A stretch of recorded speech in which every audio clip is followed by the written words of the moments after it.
ජීවිතේ කොත්තනම හරි ඔයාලට වැරදිලා තියෙනවද?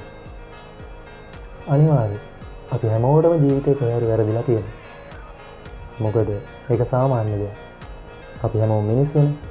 මිනිස්සු අතින් වැරදි වෙනවා, අතපසුවීම් වෙනවා. ඉතින් ඒක සාමාන්‍යයි.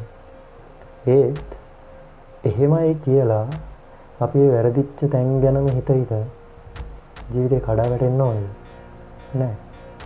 කොයි වෙලාවකවත් ඔයා එහෙම වෙන්න එපා. මොකද ඒ අපිට වැරදිච්ච හැම තැනකදීම අපි ලොකු පාඩමක් ඉගෙන ගත්තා. ඉතින් මේ වෙලාවේ මම ඔයාලට කියන්නේ මේ හැම වැරද්දක්ම ඔයාලගේ ලයිෆ් එකේ ටර්නින් පොයින්ට් එකක් කරගෙන මේ වෙලාවේ ඉඳන් මේ ගත වෙන මේ මොහොතේ ඉඳන් ලස්සනට අලුතින් ජීවිතේ පටන් ගන්න කියන්නේ. ජය වේවා.